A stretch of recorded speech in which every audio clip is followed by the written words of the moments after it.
August 1942. In the oak-paneled war rooms of Berlin, German generals studied reports from North Africa with a mixture of disdain and amusement. The Americans had finally arrived, green soldiers in dusty uniforms, shipped across the Atlantic to fight in a desert war already dominated by Rommel's veterans. To the German staff, this new adversary was little more than a sideshow. They lack discipline. They lack experience. They rely too much on machines, one colonel wrote in a dispatch. The U.S. Army was dismissed as clumsy amateurs, dependent on abundance rather than skill. At Kasserine Pass in February 1943, those prejudices seemed confirmed. American formations broke under the hammer of German armor, retreating in chaos, leaving equipment scattered across the barren hills. Rommel's troops laughed at the sight of abandoned Shermans and dazed GIs stumbling backward through the dust.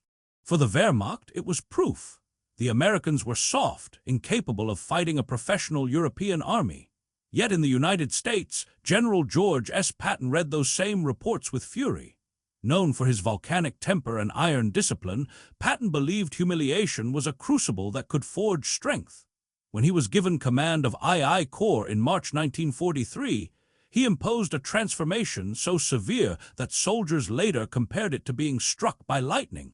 Helmets were to be worn at all times, sidearms polished, discipline enforced down to the last buckle. But beneath the surface, Patton's vision was not merely about appearance. He sought to instill aggression, confidence, and speed, qualities that would turn raw recruits into predators of the desert. The Germans underestimated how quickly such a change could take hold. They saw a beaten army at Kasserine, yet within weeks that same force was drilling under relentless desert suns, tanks maneuvering in precise formations, artillery coordinating with air support, infantry rehearsing assault after assault across burning sand. Patton drove his men hard, but he also gave them something intangible: belief. His speeches crackled with a mix of profanity and poetry, promising soldiers that they would not only redeem themselves, but crush the myth of German invincibility. By April, cracks in the Axis lines began to widen. The once scorned American divisions fought shoulder to shoulder with the British Eighth Army, tightening the noose around Rommel's depleted Afrika Korps. In the shattered hills near Guettar, German panzers drove forward expecting another rout, only to be met by American artillery fire so fierce it stunned even hardened veterans. Instead of collapsing, U.S. infantry dug in, tanks counterattacked, and the desert floor shook beneath barrages that forced the Germans to recoil. Patton's troops, once mocked as amateurs, had stood firm against the finest of the Wehrmacht. The laughter that had filled Berlin war rooms months earlier began to fade. What replaced it was an uneasy recognition. The Americans were learning fast. They were absorbing lessons in blood and turning them into momentum. And behind their advance stood a commander whose name was quickly becoming a warning whispered among German officers: Patton. Under a relentless sun, the desert became both training ground and battlefield. Patton's arrival had changed everything. He demanded not only discipline but a new way of thinking. Soldiers no longer marched as disjointed units. They moved with purpose, each man aware that his survival depended on the soldier beside him. Tank crews rehearsed maneuvers late into the night, their silhouettes rolling across sand dunes beneath a cold African moon. Artillerymen perfected the art of rapid deployment, firing, then vanishing before German counter-batteries could reply. Pilots in P-40s and Warhawks coordinated with ground troops, strafing targets marked by smoke rounds and colored panels. This fusion of arms, once awkward and uncertain, was becoming seamless. German observers noted the change with disbelief. At first, they had dismissed American activity as wasted energy, the thrashings of a clumsy newcomer. But reports filtering back to Axis command revealed something else entirely. American columns were moving faster, reacting quicker, and their firepower was increasingly devastating. At Guettar, General Hans-Eugen von Arnim watched as his tanks collided with an American defense that refused to shatter.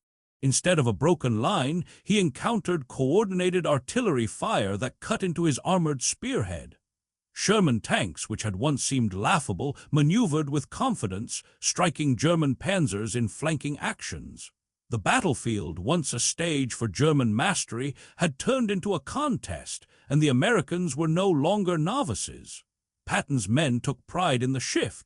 Letters home carried a new tone, no longer embarrassed by Kasserine, but emboldened by victories won in the dust and smoke. "We gave them hell today," one private wrote, describing how his unit had held against a German attack twice its size.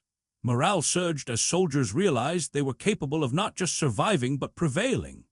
The Germans, who had ridiculed their lack of resolve, now found themselves fighting opponents hardened by failure and driven by a fierce will to prove themselves. The transformation reached beyond tactics. Patton's leadership style, harsh but unrelenting, forced officers to lead from the front. Mistakes were punished, but courage was rewarded with opportunity. Captains who displayed initiative were promoted, lieutenants who hesitated were replaced. The Corps became sharper, leaner, and imbued with Patton's own audacity. German officers, accustomed to measuring time in weeks of planning, were stunned at how quickly the Americans adapted. In a matter of months, they had become a force capable of striking blows that reverberated across the desert campaign. By May 1943, the once fragmented Allied front in North Africa had closed like a tightening vice. British forces pressed from the east, while Patton's II Corps hammered from the west. The Axis, caught between converging armies, fought desperately to delay the inevitable. German generals, who had once mocked American incompetence, now faced a grim reality. Patton's soldiers were no longer a liability but a decisive factor. And as the smoke rose over Tunis, the laughter that had echoed in Berlin months earlier had been replaced by silence, a silence heavy with the weight of recognition that a new power had entered the war in earnest. The Axis High Command had underestimated not just the Americans' capacity to learn, but their ability to turn humiliation into fuel. By the time spring swept across the North African sands, II Corps was no longer the hesitant, disorganized force of Kasserine. They moved like a sharpened blade, advancing with precision that startled even their British counterparts. In the hills around Guettar and Maknassy, German patrols that once swaggered with confidence found themselves ambushed by units that struck swiftly, then melted away. American artillery batteries, once slow to position, now unleashed storms of fire within minutes, forcing German columns to scatter. Patton's philosophy was simple: attack, adapt, and press forward. He despised hesitation. "Hold nothing back," he would tell his officers, pacing with his riding crop in hand, his voice cutting through the desert wind. Under his command, mistakes became lessons, and lessons became doctrine. The Germans, who had built their reputation on speed and surprise, suddenly faced opponents capable of matching those very qualities. The desert, once Rommel's domain, was being reclaimed mile by men who had been written off as incapable. In Berlin, reports from Tunisia carried an unsettling tone. Generals accustomed to mocking American troops began to question whether the tide of the Desert War was shifting. Rommel himself, worn down and increasingly ill, confided to aides that the Americans were improving faster than expected. The idea that U.S. soldiers could stand toe-to-toe with German veterans had once seemed absurd. Now it was becoming undeniable. The supply convoys rolled with increasing regularity, bringing endless streams of ammunition, fuel, and reinforcements. Unlike the Germans, who struggled with shortages and relied on fragile lifelines from Italy, the Americans fought with the confidence of a nation that could replace every bullet and every tank. The battlefield reflected this disparity. At Guettar, German armor crashed against dug-in American lines and was shattered by a combination of tank destroyers, artillery, and infantry determined to hold their ground. Survivors of the attack recalled the deafening thunder of American guns, a constant barrage that seemed impossible to silence.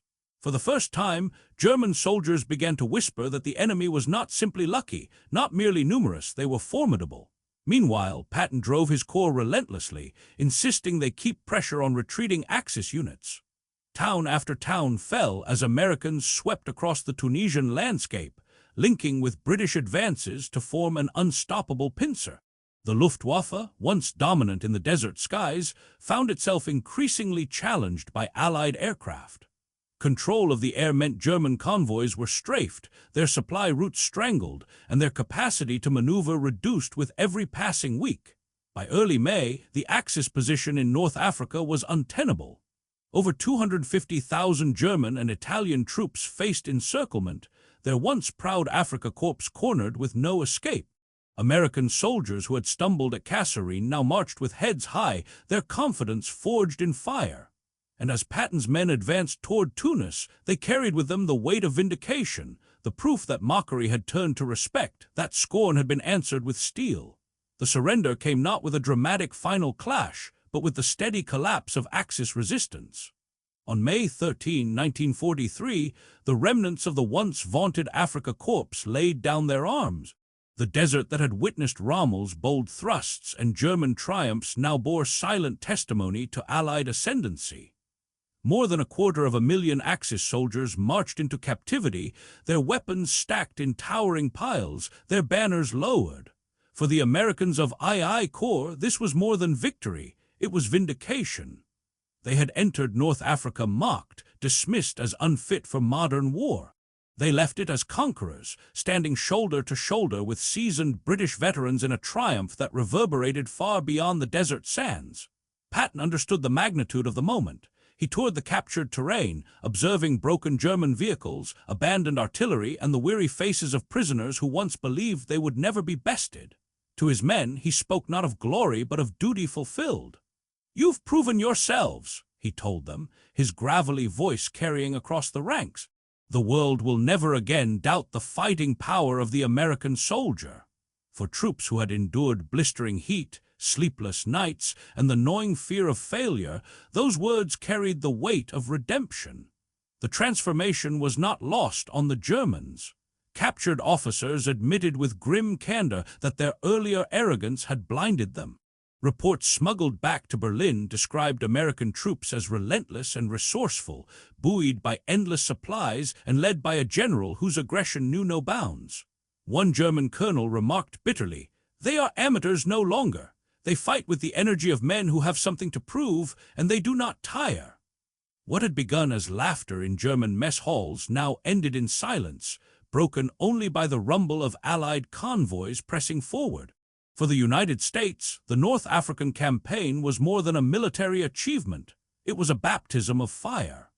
The soldiers who had stumbled at Kasserine were now veterans, hardened by experience, confident in their ability to face the toughest enemy. The lessons learned, coordinating armor with infantry, integrating air power with artillery, maintaining relentless logistical support, would form the foundation for campaigns yet to come. Sicily, Italy, and ultimately Normandy would all be shaped by the crucible of North Africa. And at the center of it stood Patton, the controversial yet brilliant commander who had taken humiliation and forged it into victory.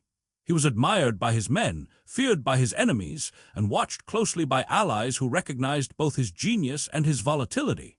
In Tunisia, he had proven what he always believed, that discipline and aggression could transform an untested army into a war-winning force. The German generals who had once mocked him now studied his methods with unease, realizing too late that they had underestimated both the man and the nation he represented. The echoes of North Africa carried across the Atlantic and into every American town. Newspapers splashed headlines of victory, but beyond the celebration lay something deeper: confidence. The United States had entered the war with uncertainty, mocked by allies and derided by enemies. Now, the men of II Corps had silenced those doubts. Families who had once worried whether their sons were prepared to face Germany's best now read of their triumphs with swelling pride. Politicians who debated America's role in the war understood that the nation's armies had proven themselves on the unforgiving stage of desert combat. Inside German headquarters, the mood was starkly different. Intelligence summaries painted a sobering picture. The Americans, once dismissed as amateurs, had revealed not only resilience but a staggering capacity to adapt. Generals accustomed to measuring strength by tradition and experience began to realize they were facing something altogether new, an opponent backed by an industrial machine that could replace losses endlessly and a leadership willing to gamble boldly. One Wehrmacht officer, captured during the collapse in Tunisia, confessed to interrogators, "We thought your soldiers were weak. Instead, they are relentless. They fight as if the desert itself cannot stop them."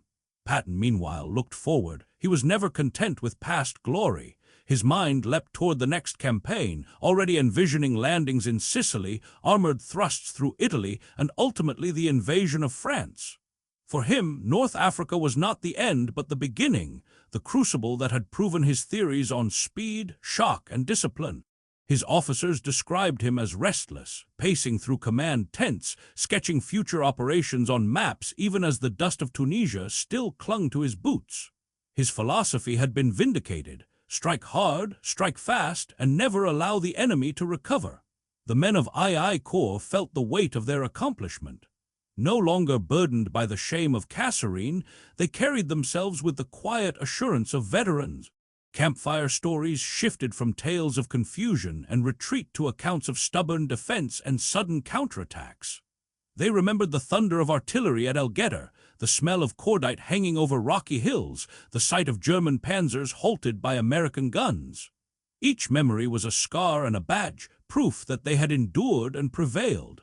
For the Allies, the fall of North Africa was more than just territory gained. It opened the Mediterranean, secured vital shipping lanes, and dealt a crushing blow to Axis prestige. More importantly, it marked the emergence of the American army as a decisive partner in the coalition. Where once British leaders had questioned American readiness, now they acknowledged their indispensable role. And where German generals had laughed, now they calculated grimly how to counter a force that grew stronger with every battle. The Desert War had ended, but its legacy was only beginning. The laughter of German officers had long since faded, replaced by the distant thunder of an army that would soon cross seas and storm continents. The Americans had arrived, and the world would never again underestimate them. The final weeks of the North African campaign revealed the stark contrast between two armies moving in opposite directions. For the Axis, supplies dwindled, morale sagged, and every mile of desert seemed heavier than the last. For the Americans of Patton's II Corps, momentum surged with every victory. The desert that had once humbled them now seemed to echo with their determination. Villages that had shuddered under Axis control welcomed Allied columns with cautious joy, children running beside convoys, women waving flags stitched in secret. Soldiers who had once doubted themselves now stood tall, their rifles carried with a new sense of purpose. German generals tried to explain the collapse in their reports: shortages of fuel, Allied air superiority, the tightening stranglehold of supply lines. But in private, many admitted a deeper truth. They had underestimated the Americans not just as soldiers, but as a nation. The laughter in Berlin had been born of arrogance, a belief that no democracy of shopkeepers and factory workers could match the rigor of Europe's professional armies. Yet on the battlefields of Tunisia, those same shopkeepers and workers had proved that industry, discipline, and willpower could shatter even the most hardened enemy. Patton relished the irony. Touring the surrender fields, he noted the long lines of German prisoners, their faces etched with exhaustion and disbelief. Here were the men who once sneered at his army, now trudging into captivity under the guard of soldiers they had called unworthy. To his staff, he remarked, "They thought us clumsy. Now they know better. This is just the beginning." His words rang with prophecy, for Africa was the opening chapter of a much larger story that would soon sweep across Europe. In the aftermath, the transformation of the American army was undeniable. Training methods refined in the desert would carry forward. Tactics tested against the Afrika Korps would be perfected in Sicily, Italy, and France. The soldiers of II Corps, once scorned, became the nucleus of an army that would land at Normandy and drive to the Rhine. Their hard-won lessons in Tunisia became the foundation of global campaigns. German officers who survived captivity later admitted their shock. "We expected amateurs. What we found was a force that grew stronger every day. By the end, we knew we could not stop them." The story of North Africa endures not simply because of its battles, but because of its transformation. An untested force entered the desert, mocked and underestimated. Under Patton's relentless command, it emerged as a battle-hardened army that would help decide the fate of the world. The mockery of German generals was silenced not by words, but by action, by tanks advancing across scorched hills, by artillery roaring through the night, by the unyielding march of soldiers who refused to fail again. In May 1943, as the dust of surrender settled over Tunisia, the lesson was clear. The Americans had arrived, forged in the fire of defeat and tempered in the crucible of victory. And the laughter of their enemies had given way to silence, broken only by the steady drumbeat of boots on sand, carrying forward to the next battlefield, the next challenge, the next triumph.